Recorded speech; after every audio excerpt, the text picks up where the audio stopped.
बिस्मिल्लाहिर्रहमानिर्रहीम। हम आज के लेक्चर के अंदर अपने फर्स्ट ईयर के एक चैप्टर को डिस्कस करने जा रहे हैं जिसका नाम है केमिकल काइनेटिक्स। ठीक है। और उस केमिकल काइनेटिक्स के अंदर हम लोग देखेंगे कि हम किन किन चीज़ों के बारे में पढ़ते हैं। चलें, मैं ज़रा स्क्रीन शेयर कर दूं और फिर अपने लेक्चर को प्रॉपर स्टार्ट करते हैं।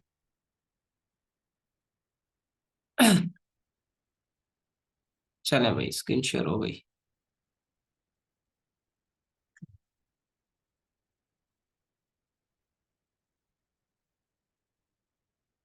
चलें, केमिकल काइनेटिक्स क्या होता है हम उसकी बात कर लेते हैं भाई। केमिकल काइनेटिक्स किसे कहते हैं हम?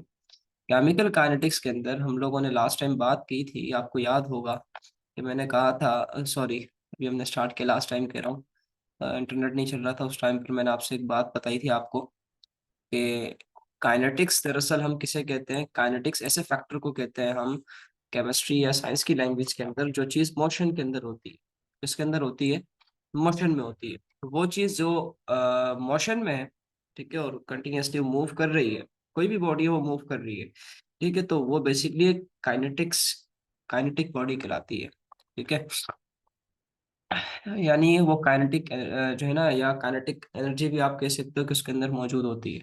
इसके अलावा अगर मैं बात करूं केमिकल काइनेटिक्स की, तो केमिकल काइनेटिक्स के अंदर आप बेसिकली किस चीज को पढ़ते हो? ये केमिस्ट्री की एक पूरी ब्रांच, एक पूरी फील्ड है केमिस्ट्री की, सॉरी ब्रांच है पूरी एक।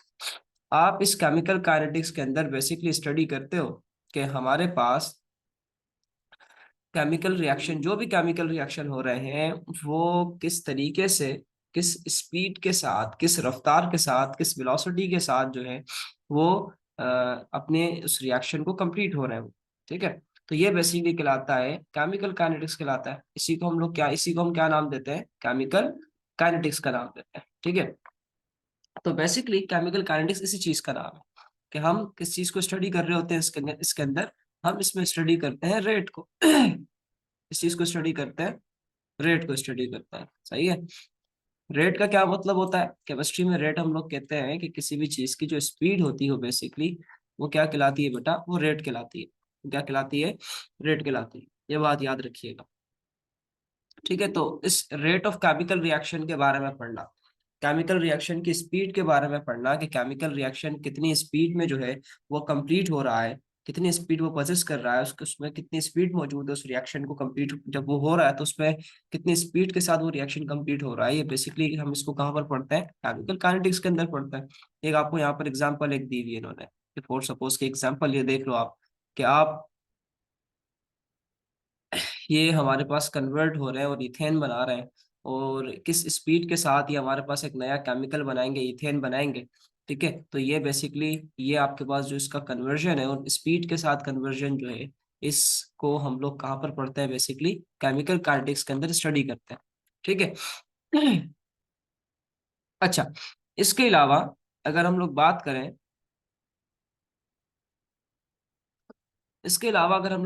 रेट ऑफ रिएक्शन की, तो रेट ऑफ रिएक्शन क्या होता है?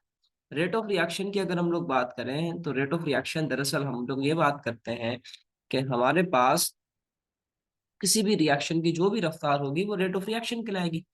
ठीक है। सिंपल से अगर मैं इसको आसान अल्फाज में आपको डिफाइन करके बताऊं, तो rate of reaction is basically, हमारे पास क्या होगा कि किसी भी केमिकल रिएक्शन की जो भी स्पीड होगी, ठीक है, कि वो केमिकल रिएक्शन जो है, जो उसमें रिएक्टेंट होता है, वो किस तरीके से, कितनी स्पीड के साथ प्रोडक्ट में कन्वर्ट हो रहा है, यही तो हमारे पास कहलाता है रेट ऑफ रिएक्शन। ठीक है। अब यहाँ पर इन्होंने एक बात कही कही हुई है कि increase in the molar concentration of product और decrease in the molar concentration of reactant per time, कि हमारे पास प्रोडक्ट की कंसेंट्रेशन में, प्रोडक्ट की कंसेंट्रेशन में जो हमारे पास यार इंक्रीजमेंट आएगी, के प्रोडक्ट की कंसेंट्रेशन में कितनी इंक्रीजमेंट आ रही है, और रिएक्टेंट की कंसेंट्रेशन कितनी कम हो रही है। कंसेंट्रेशन कहते हैं मिकदार को, कंसेंट्रेशन किसे कहते हैं? किसी भी चीज की मिकदार, किसी भी चीज की क्वांटिटी। ठीक है। ये क्या कहलाती है? कंसेंट्रेशन कहलाती है। तो अगर आप, जाहिर सी बात है, रिएक्टेंट जो है वो किस में कन्वर्ट होगा? प्रोडक्ट में कन्वर्ट होगा। इसमें कन्वर्ट होगा प्रोडक्ट में कन्वर्ट होगा। तो जब रिएक्टेंट प्रोडक्ट में कन्वर्ट होगा बेटा, तो क्या होता है कि आपके पास सिंपल प्रोडक्ट की क्वांटिटी आहिस्ता आहिस्ता इंक्रीज होने लग जाती है। जब प्रोडक्ट की क्वांटिटी इंक्रीज होने लग जाएगी तो रिएक्टेंट क्या होने लग जाएंगे, कम होने लग जाएंगे। रिएक्टेंट क्या होते हैं, वो चीजें जो जो प्रोडक्ट को बनाती हैं, वो सारी चीजें जो क्या करेंगी, प्रोडक्ट को बनाएंगी, वो क्या कहलाएंगी, रिएक्टेंट कहलाएंगी।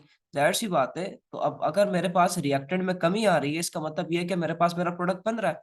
और प्रोडक्ट जब बनता है तो इसका मतलब ये कि उसकी क्वांटिटी ज्यादा हो रही है। तो जब प्रोडक्ट की क्वांटिटी ज्यादा हो रही है और रिएक्टेंट की क्वांटिटी कम होगी, टाइम के लिहाज से, वक्त के लिहाज से, तो हमारे पास वो क्या कहलाता है, रेट ऑफ रिएक्शन कहलाता है। जाहिर सी बात है, कोई भी केमिकल रिएक्शन हो रहा है, उसको कंप्लीट होने के लिए टाइम लगता है। कोई 5 मिनट में हो रहा है, चाहे कोई 1 सेकंड के अंदर हो रहा है, कोई 3 सेकंड के अंदर हो रहा है, कोई 30 सेकंड में हो रहा है। तो ये सारे के सारे केमिकल रिएक्शन है बेसिकली। ठीक है, टाइम तो इसमें आ रहा है। तो टाइम के लिहाज से कितना रिएक्टेंट जो है वो कम हो रहा है और कितना प्रोडक्ट ज्यादा हो रहा है, बेसिकली हमारे पास ये क्या कहलाएगा, रेट ऑफ रिएक्शन कहलाता है। अब इसका फॉर्मूला भी लिखा हुआ है इन्होंने। रेट ऑफ रिएक्शन क्या है, change in concentration of reactant, change in concentration of product और reactant divide by change in time.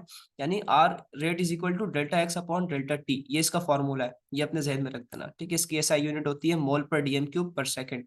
Dx, dx का मतलब यहाँ पर क्या है, डी का मतलब ये जी एक्स डेल्टा, जो यहाँ पर डेल्टा का साइन बना है, ये बेसिकली चेंज को रिप्रेजेंट कर रहा है। डेल्टा का साइन कहीं पर भी आ जाए तो वो किस चीज को रिप्रेजेंट करता है, चेंज को रिप्रेजेंट करता है। जाहिर सी बात है, चेंज आ रहा है ना, रिएक्टेंट प्रोडक्ट में कन्वर्ट हो रहा है, तो ये चेंज ही है, तो इसीलिए हमने यहाँ पर डेल्टा लगाया है। तो डेल्टा एक्स का मतलब क्या है, डेल्टा एक्स का मतलब होगा कि प्रोडक्ट में चेंज आएगा, प्रोडक्ट और रिएक्टेंट की कंसेंट्रेशन में क्या आ रहा होगा, चेंज आ रहा होगा। तो उसी चेंज को आप कहाँ पर क्या करते हो, उसी चेंज को आप कहाँ पर देख रहे होते हो, रेट ऑफ रिएक्शन कहते हो। ठीक है, और टाइम के लिहाज से आएगा। ठीक है, और कंसंट्रेशन की यूनिट होती है मोल पर डीएम क्यूब। कंसंट्रेशन की यूनिट क्या होती है, जो यहाँ पर कंसंट्रेशन लिखा है आपके पास, इसकी यूनिट होती है मोल पर डीएम क्यूब। और टाइम है, टाइम की यूनिट क्या होती है, सेकंड। तो यहाँ पर हमारे पास ऐसा यूनिट बन गई किसकी, रेट ऑफ रिएक्शन की, मोल पर डीएम क्यूब सेकंड। ठीक है भाई। अच्छा, rate law and rate expression. ठीक है,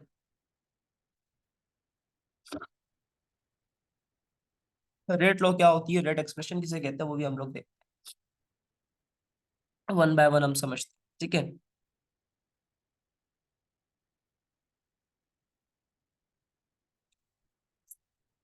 अच्छा, हाँ भाई, rate of reaction, rate of reaction क्या है मेरे पास पता, सॉरी, रेट लॉ क्या है। रेट लॉ हमें किस चीज के बारे में बताता है, रेट लॉ हमें बताता है बेसिकली रिएक्टेंट की जो भी एक्सप्रेशन होगी, रिएक्टेंट साइड के ऊपर जो भी होगा, उस रिएक्टेंट साइड के जो भी पावर्स होंगे, वो बेसिकली रेट लॉ कहलाएंगे। क्या मतलब है, जैसे यहाँ पर बात कर रहा है, देखो, rate law is an equation which specifies the rate in term of reactant concentration with each term raise to some power. मतलब आपने क्या करना है, विच स्पेसिफाइज द रेट, आप रेट लॉ जो है वो basically rate of reaction, rate को तो बताएगा, रिएक्शन की रेट को बताएगा, but in term of reactant वो सिर्फ एक स्पेसिफिक चीज को अपने पास रखेगा, और उस स्पेसिफिक चीज को अपने पास रखते हुए वो क्या कहेगा कि मैं रिएक्टेंट को देख रहा हूँ, और रिएक्टेंट को देखते हुए मैंने क्या किया है, रिएक्टेंट को देखते हुए अगर मैं किसी चीज की स्पीड बता रहा हूँ, किसी भी चीज की जो है वो रेट बता रहा हूँ, तो यही बेसिकली क्या कहलाता है, रेट लॉ कहलाता है। ये तो रेट लॉ का कॉन्सेप्ट है। ठीक है, कि आप रिएक्टेंट को देखते हुए किसी भी मॉलिक्यूल की, रिएक्टेंट को देखते हुए आप क्या करेंगे, किसी भी केमिकल रिएक्शन की स्पीड को बताएंगे। बट उसने शर्त क्या रखी है, उसने शर्त ये रखी है कि with each term raise to some power, मतलब हर टर्म के साथ कोई ना कोई क्या हो सकती है, पावर हो सकती है। पावर से मुराद ये कि ये आपको ये साथ में नजर आ रहा है, ये नंबर ऑफ मोल को रिप्रेजेंट करता है। केमिकल रिएक्शन में कोई भी केमिकल है फॉर सपोज, तो अगर उसके साथ कोई, उसके साथ, उसके ऊपर या उसके नीचे नहीं, उसके साथ, इस तरीके से अगर उसके साथ कोई नंबर लिखा है, वो बेसिकली किस चीज को रिप्रेजेंट करता है, मोल। और मोल हमेशा कहाँ पर जाता है, पावर में जाता है। तो रिएक्टेंट की जो भी पावर होती है ना, रिएक्टेंट की क्या होती है, जो भी पावर होती है, उसकी मदद से ही हम लोग क्या करते हैं बेसिकली बेटा, रेट ऑफ रिएक्शन को मालूम कर सकते हैं। ठीक है। अच्छा, अब वो आपको कह रहा है कि आपने इसका रेट एक्सप्रेशन भी बताना है, आपने इसका क्या बताना है, रेट एक्सप्रेशन भी बताना है। तो रेट एक्सप्रेशन कैसे बताओगे, सॉरी, तो आप रेट एक्सप्रेशन आप ऐसे बताएंगे, देखो आपको बताते हैं, आप रेट एक्सप्रेशन कैसे बताएंगे। रेट को रिप्रेजेंट करते हैं हम, रेट को हम लोग बेसिकली रिप्रेजेंट कर रहे होते हैं इससे, रेट को हम लोग यहाँ पर रेट से ही, आर से ही रिप्रेजेंट कर देते हैं इसको, ठीक है, या के, हाँ बस सही है, आर ही सही है बेसिकली, या रेट ही हम इसको लिख देते हैं, कुछ और रिप्रेजेंटेशन नहीं है, इसको हम लोग रेट ही लिखते हैं, सही है। हम इसको यहाँ पर लिखते हैं रेट, सही है, क्योंकि रेट लो हमें बताता है, कि रेट लो हमें कहता है कि आपने जस्ट किसके ऊपर फोकस करना है, रिएक्टेंट के ऊपर फोकस करना है, you don't need to focus on product, product को आपने नहीं छेड़ना, आपने किस चीज को छेड़ना है, रिएक्टेंट को छेड़ना है, ठीक है। रिएक्टेंट के ऊपर कौन कौन सी चीजें मौजूद है, ए और बी, अगर ए और बी मौजूद है तो जाहिर सी बात है इनकी कोई ना कोई क्वांटिटी होगी, उसी क्वांटिटी को हम कंसंट्रेशन कहते हैं, और उस कंसंट्रेशन को हम लोग किससे रिप्रेजेंट करते हैं, उस कंसंट्रेशन को बेसिकली हम लोग रिप्रेजेंट कर रहे होते हैं दो डब्बों से, बताता हूँ मैं,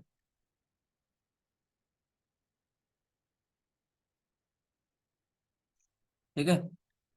देखो, ये जो के यहाँ पर इस्तेमाल हुआ, ये बेसिकली रेट कांस्टेंट है, इसको हम लोग क्या नाम देते हैं, के इज रेट कांस्टेंट। यहाँ पर जो के यूज हो रहा है ये क्या है, ये रेट कांस्टेंट है, ठीक है, ये क्या है, रेट कांस्टेंट। जाहिर सी बात है हर चीज का कोई ना कोई कांस्टेंट होता है, तो हम लोग रेट रेट कांस्टेंट के लिए क्या वर्ड इस्तेमाल करते हैं, के का वर्ड इस्तेमाल करते हैं।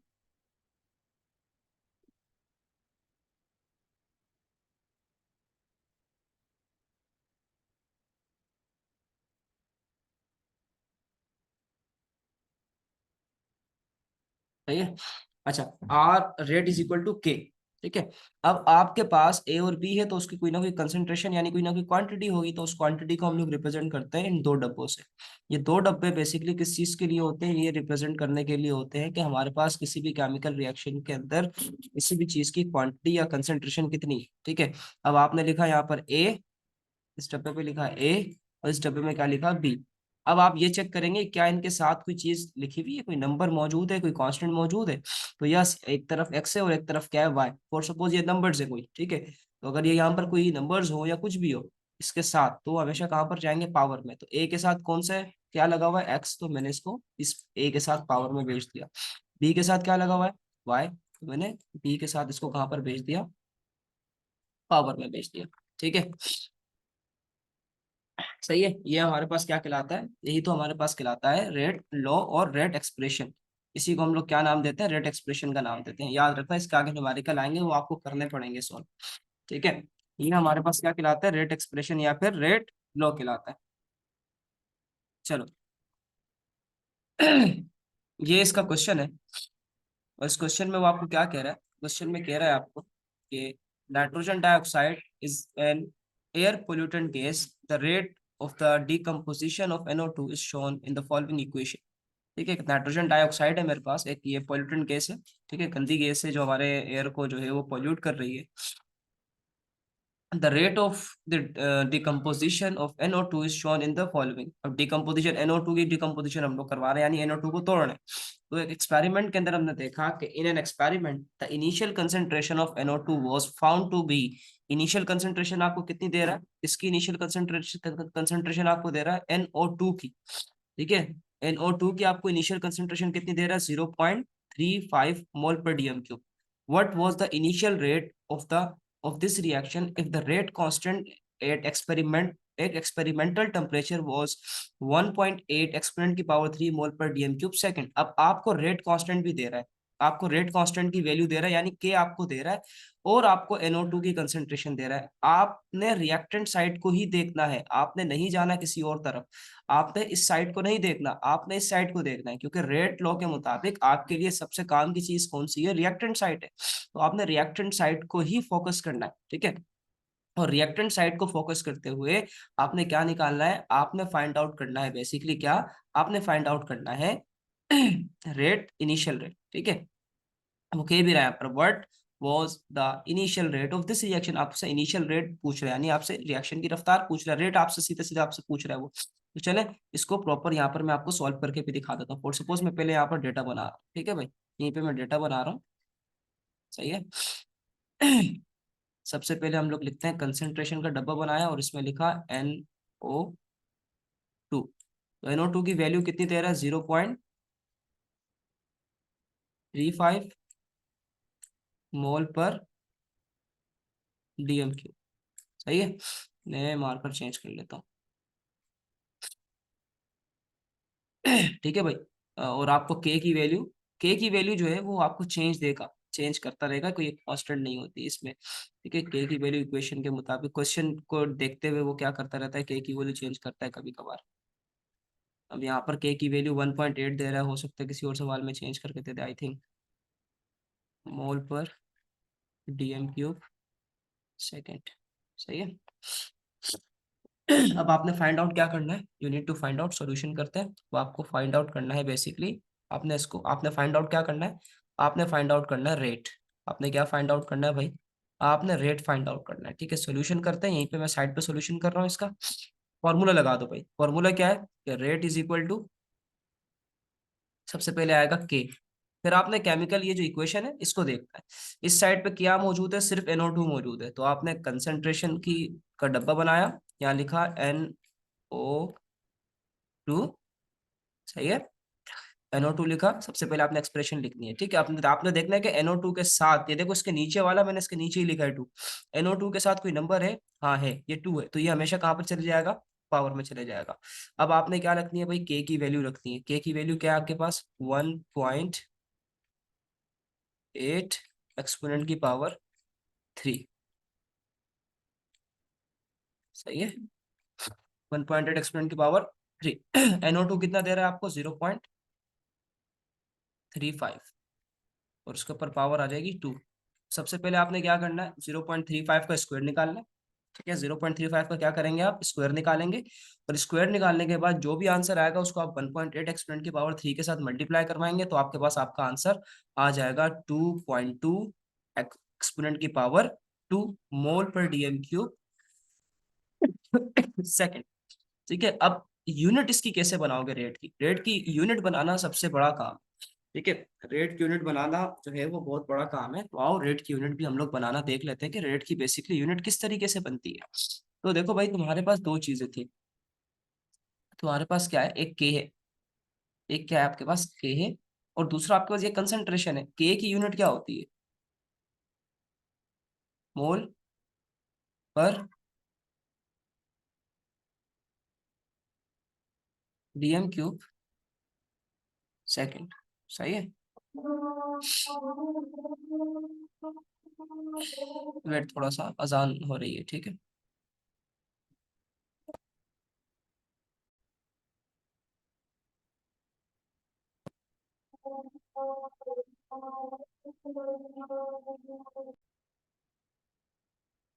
अच्छा भाई, चलो स्टार्ट करते हैं।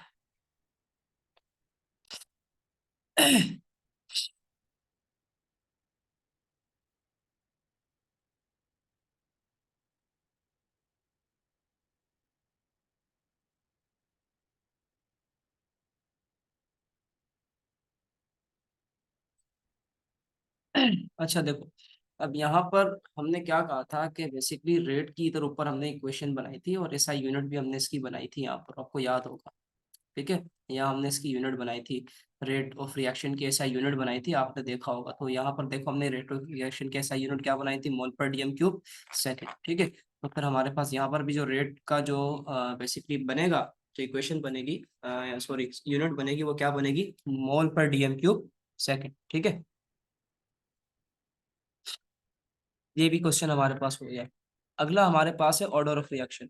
अगला हमारे पास टॉपिक क्या है, order of reaction. Order of reaction क्या होता है, ऑर्डर ऑफ रिएक्शन किसे कहते हैं, और उसकी डिटर्मिनेशन मालूम कैसे करेंगे, फाइंड आउट कैसे करेंगे, ठीक है। ऑर्डर ऑफ रिएक्शन अगर मैं यहाँ पर देखूं, तो ऑर्डर ऑफ रिएक्शन हमारे पास कहलाता है the sum of all exponents of the concentration in terms of reacted involve in the rate law. Rate law के अंदर, रेट लॉ के अंदर जो रेट लॉ की इक्वेशन के मुताबिक हम लोगों ने रिएक्टेंट की बात कर रहे थे, और रिएक्टेंट की हम लोग जब बात कर रहे थे तो मैंने कहा था कि हम उसके पावर्स का जिक्र करते हैं। ये बात हुई थी हमारी, आई थिंक आपको याद होगा, ठीक है। यही मैंने हमने बात की थी इसके बारे में।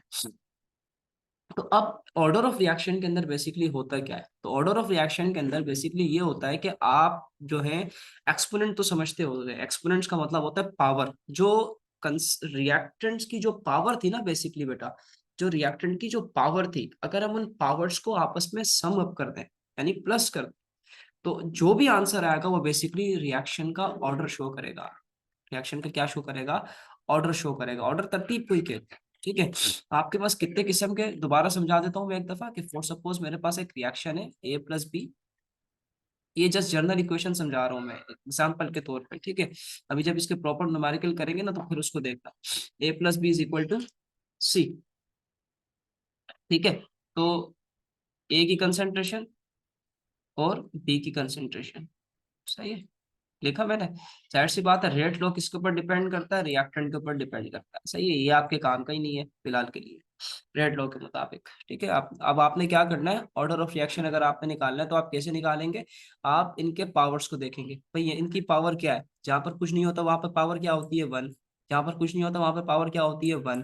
तो वन प्लस वन क्या हो जाएगा, टू। तो ऑर्डर ऑफ रिएक्शन आप मेरे पास क्या आया, टू, ठीक है। ऑर्डर ऑफ रिएक्शन की टाइप्स होती हैं बहुत सारी, मतलब कौन कौन सी होती है, फर्स्ट ऑर्डर रिएक्शन होता है, फिर सेकंड ऑर्डर रिएक्शन होता है, और फिर हमारे पास कौन सा आता है बेटा, आपके पास अल्लाह आपका भला करे थर्ड ऑर्डर रिएक्शन भी आता है, और फिर आपके पास जीरो ऑर्डर रिएक्शन भी आता है, ठीक है। जीरो ऑर्डर रिएक्शन क्या होता है वो भी मैं आपको बताता हूँ, ठीक है। तो first order, second order, third order reaction.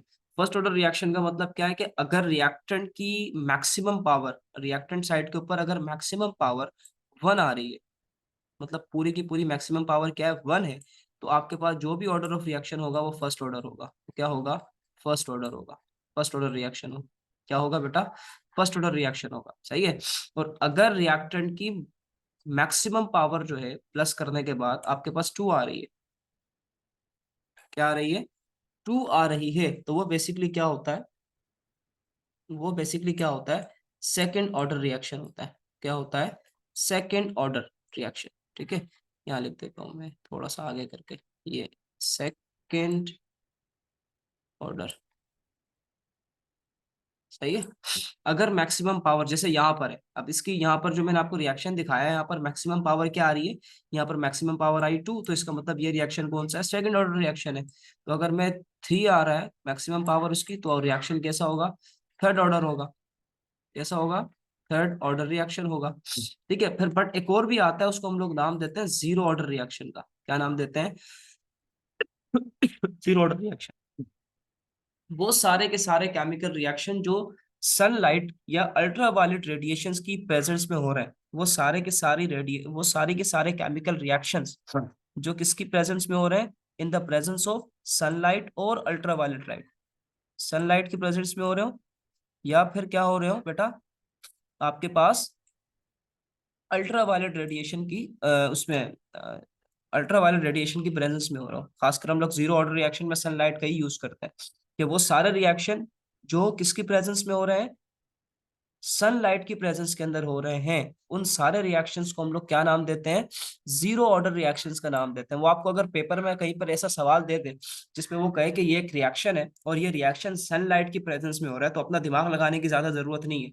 उसका ऑर्डर ऑफ रिएक्शन अगर वो आपसे पूछे कि भाई मुझे इसका ऑर्डर ऑफ रिएक्शन मालूम करके बताओ, एक केमिकल रिएक्शन है, मुझे आप उसका ऑर्डर ऑफ रिएक्शन मालूम करके बताओ, और वो केमिकल रिएक्शन जो है वो in the presence of sunlight हो रहा है, सनलाइट की मौजूदगी में हो रहा है, सूरज की रोशनी की मौजूदगी में हो रहा है, तो आपने ज्यादा अपना माइंड लगाने की जरूरत नहीं है। ना तो वो फर्स्ट ऑर्डर होगा, ना वो सेकंड ऑर्डर होगा, ना ही वो थर्ड ऑर्डर होगा, बल्कि वो डायरेक्ट क्या होगा, जीरो ऑर्डर रिएक्शन होगा। सिंपल आपने लिख देना है कि ये जो केमिकल रिएक्शन है ये सनलाइट की प्रेजेंस में हो रहा है, सो जो रिएक्शन अब यहाँ पर ऑर्डर ऑफ रिएक्शन होगा वो जीरो होगा, बात खत्म हो जाएगी आपकी, सही है। अब यहाँ पर इन्होंने एक बात की हुई है, अब इसको भी अगर हम लोग देखें, ठीक है, एक इन्होंने क्वेश्चन दिया हुआ है, फॉर सपोज फॉर एग्जाम्पल के तौर पे, ये इस तरीके से ऑर्डर ऑफ रिएक्शन के क्वेश्चन आपको बनाकर वो देते हैं, और एक कहते हैं कि चलो यार आप हमें इस टेबल के मुताबिक इसका ऑर्डर ऑफ रिएक्शन मालूम करके बताओ। चलो ऑर्डर ऑफ रिएक्शन जरा हम इसका मालूम करके बताते हैं कि ऑर्डर ऑफ रिएक्शन क्या है, ठीक है। आप तीन एक्सपेरिमेंट हो रहे हैं, एक experiment number one, experiment number two और एक्सपेरिमेंट नंबर थ्री। उसमें इनिशियल कंसेंट्रेशन ए की भी बताई हुई है हमें, ठीक है। उन्होंने हमें क्या बताई हुई है, इनिशियल कंसेंट्रेशन ए की भी बताई हुई है, और इनिशियल कंसेंट्रेशन हमें बी की भी बताई हुई है, ठीक है भाई। और आपको सबके रफ स्पीड भी बताई हुई है कि ये इनकी स्पीड है, ठीक है। अब वो आपको कह रहा है कि जब एक्सपेरिमेंट नंबर वन उन्होंने परफॉर्म किया तो उस वक्त केमिकल इनिशियल कंसेंट्रेशन ए की थी वो 0.100 थी, और यहाँ पर क्या था, बी की कितनी थी, 0.0050 थी, ठीक है। और उसका स्पीड कितनी थी, 1.25 एक्सपोनेंट की पावर फोर, सही है। तो अब अगर हम लोग बात करें सेकंड एक्सपेरिमेंट में, तो सेकंड एक्सपेरिमेंट में इसने देखा कि अगर मैं अगर मैं एक ही इनिशियल कंसंट्रेशन को क्या कर देता हूँ, बढ़ा देता हूँ, एक ही इनिशियल कंसंट्रेशन को मैंने क्या कर दिया, डबल कर दिया। आप खुद यहाँ पर गौर से देखो, ए के ऊपर फोकस करो, सिर्फ अभी फिलहाल ए को देखो। एक ही केमिकल रिएक्शन को मैंने क्या कर दिया, डबल कर दिया। क्या कर दिया मैंने बेटा, इसको डबल कर दिया। तो जब मैंने ए को डबल किया, जब मैंने क्या किया, ए को डबल किया, तो मेरे पास इनिशियल रेट भी क्या हो गया, डबल हो गया। ए को जब मैंने क्या किया, इंक्रीज किया, ए की कंसंट्रेशन बढ़ाई मैंने, तो मेरे पास क्या हुआ मेरे पास क्या हुआ, इस ए का जो केमिकल रिएक्शन, जो स्पीड है इस ए की, वो भी क्या हो गई, डबल हो गई, 1 से 2 हो गई। ठीक है। अब इसी तरीके से अगर मैं बी की तरफ आऊं, बी के लिए आऊं, तो बी को तो मैंने इंक्रीज ही नहीं किया, तो वैसे का वैसे ही है, इसी कंसंट्रेशन में कोई डिफरेंस नहीं आया। और इसी तरीके से दोबारा से मैंने क्या किया, एक इनिशियल कंसंट्रेशन वैसी की वैसी रखी। ठीक है। लेकिन जब मैंने देखा यहाँ पर, इसको मैंने देखा, तो मैंने इसको देखा यहाँ पर कि भाई बी की इनिशियल कंसंट्रेशन को मैंने जब देखा, तो इन्होंने इसको क्या किया हुआ है, 0.050 है। ठीक है। इसको इन्होंने के 2 टाइम्स इंक्रीज कर दिया है। कितने टाइम इंक्रीज कर दिया है, 2 टाइम क्या कर दिया इन्होंने यहाँ पर, इंक्रीज कर दिया। क्या किया हुआ इन्होंने, 2 टाइम इंक्रीज कर दिया। जब 2 टाइम इंक्रीज किया, तो ये यहाँ पर इनिशियल रेट भी क्या हो गया है, इनिशियल रेट 5 टाइम इंक्रीज हो गया। मतलब उसमें और ज्यादा जो है ना इंक्रीजमेंट आ गई है, और ज्यादा वो क्या हो गया बेटा, इंक्रीज हो गया। तो इसी इंक्रीजमेंट की वजह से हम लोग क्या करेंगे, अब इस चीज को हम लोग फोकस करेंगे। हमने हमें यहाँ से एक चीज पता चल गई है कि अगर मैं किसी भी रिएक्टेंट की रेट को बढ़ाता हूँ, उसकी उसकी कंसंट्रेशन को बढ़ाता हूँ, तो उसकी इनिशियल कंसंट्रेशन भी क्या हो जाएगी, इंक्रीज कर जाएगी। यहाँ से एक चीज मुझे पता चल गई कि अगर मैं क्या करता हूँ, किसी भी केमिकल रिएक्शन के अंदर किसी भी चीज की कंसंट्रेशन को इंक्रीज करता हूँ, तो उसके रफ्तार भी क्या हो जाती है, इंक्रीज हो जाती है। ठीक है। चलो, अब देखते हैं, जरा इसको पढ़ते हैं। In the first two experiment the concentration of B is held constant. देखो, दो एक्सपेरिमेंट के अंदर, 1 और 2 के अंदर हमने कांस्टेंट रखा, उसको उसको हमने नहीं छोड़ा, हमने कहा जैसे था वैसे ही रखो। The concentration of A is doubled from 0.100 मोल पर डीएम क्यूब टू 0.200। हमने क्या कर दिया, ए की कंसंट्रेशन को डबल कर दिया। ठीक है, 1 से 2 पे आ ले आया हम इसको, which cause an increase in the initial rate by factor 2। ठीक है। अब वो 2 के फैक्टर से इसने क्या कर दिया, इसको इंक्रीज कर दिया। वही बात होगी, डायरेक्टली प्रोपोर्शनल का कॉन्सेप्ट आया है ना, कि रेट ऑफ रिएक्शन ए के डायरेक्टली प्रोपोर्शनल है। ठीक है, यानी जितना मैं उसको ए को डबल करूंगा, तो मेरे पास जो उसकी रफ्तार जो है, रेट भी है उसकी, वो भी क्या हो जाएगी, इंक्रीज हो जाएगी। अब अगर हम लोग कंपेयर करते हैं, यहाँ पे कंपेयरिंग का ऑप्शन दे रहा है कि कंपेयरिंग एक्सपेरिमेंट 1 एंड 3, 1 एंड 3 को एक्सपेरिमेंट को कंपेयर करो। We noted the initial concentration of A is held constant. A और बी के अंदर, अगर हम, सॉरी, 1 और 3 में अगर हम लोग क्या करते हैं, फोकस करें, तो हम लोग देखें तो एक्सपेरिमेंट नंबर 1 में जो इनिशियल कंसंट्रेशन है, ठीक है, ए की, ए उस वो क्या की हुई है, इन्होंने कांस्टेंट रखी हुई है 1 और 3 एक्सपेरिमेंट में। ठीक है, दोनों में इन्होंने उसको कांस्टेंट रखी हुई है। On the other hand, concentration of B changes from 0.05 to 0.01 m, यानी ये भी क्या हो रहा है, 2 टाइम हो रहा है। ये भी हम लोग क्या कर रहे हैं, इसको 2 टाइम इंक्रीज कर रहे हैं। The effect of this change in concentration of B on its initial rate is found to be increased 4 time. अब यहाँ पर देखो, ये 1.25 से कितना हो रहा है, 5.0 हो रहा है। मतलब इसमें 4 टाइम इंक्रीजमेंट आ रही है। कितने टाइम इंक्रीजमेंट आ रही है, 4 टाइम इंक्रीजमेंट आ रही है। तो इसका मतलब, this is justify that the rate of reaction is directly proportional to the square of concentration of T. यानी अगर 4 टाइम हमारे पास क्या आ रही है, इंक्रीजमेंट आ रही है, तो इसका मतलब यही है कि मेरे पास जो रेट ऑफ रिएक्शन है, जो रेट ऑफ रिएक्शन है, वो बी के स्क्वायर के बराबर है। बी के किसके बराबर है, स्क्वायर के बराबर है। मतलब अगर मैं इस बी के अंदर जो है वो 2 को रखूं, क्या रखूं, डबल कर रहा हूँ ना, तो इसको पावर क्या हो जाएगी, इसकी जब मैं पावर खोलूंगा तो क्या आएगी बेटा, 4 आएगी। तो क्या आएगी मेरे पास, 4 आएगी। ऐसे ही है ना, 4 आएगी, ऐसे ही होगा। ठीक है। और अगर मैं यहाँ पर 2 रखता हूँ, सही है, सॉरी 1 मिनट, 2 बोल रहा हूँ, क्या कहते हैं यहाँ बी में, सॉरी ए में नहीं, बी में अगर मैं 2 रख रहा था, तो 2 की पावर यहाँ पर स्क्वायर की बात कर रहे थे, यानी it is this justify that the reaction rate is directly proportional to the square of concentration of B. जाहिर सी बात है, जब 4 टाइम इंक्रीजमेंट आ रही है, तो 4 टाइम इंक्रीजमेंट का यही मतलब है कि हमारे पास यहाँ पर क्या लिया है हमने, उस 2 टाइम्स जो हमने इंक्रीज किया था, उस 2 का हमने क्या कर लिया, स्क्वायर ले लिया। जब हमने स्क्वायर लिया, स्क्वायर के बाद मेरे पास कितना, हमने कितने टाइम बढ़ाया, उससे हमें पता चल गया हमने कितने टाइम बढ़ाया, 4 टाइम बढ़ा है। तो इसीलिए हमारे पास रेट ऑफ रिएक्शन जो है वो डायरेक्टली प्रोपोर्शनल है किसके, बी के। बी के तो डायरेक्टली प्रोपोर्शनल है, लेकिन बी के स्क्वायर के डायरेक्टली प्रोपोर्शनल है। ठीक है। यानी अगर मैं इसकी कंसेंट्रेशन को बढ़ाऊंगा तो रेट भी जो है वो 4 टाइम इंक्रीज हो जाएगा। लाइक फॉर सपोज, अब मेरे पास अब ये कॉन्सेप्ट समझ आ गया ना। ठीक है, अब हम इनको क्या करते हैं, अब ये बी के साथ मैं लगाऊंगा 2। क्या लगाऊंगा? 2, क्योंकि मैंने उसको 4 टाइम इंक्रीज किया, उसके ऊपर पावर भी मैंने क्या की थी, 2 लगाई थी।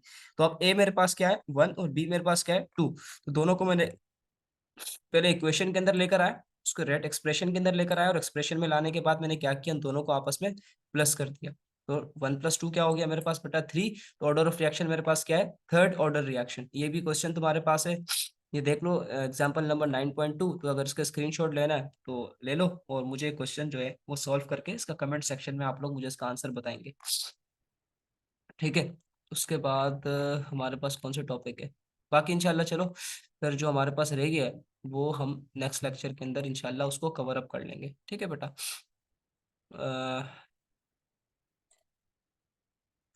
Thank you so much. Allah Hafiz.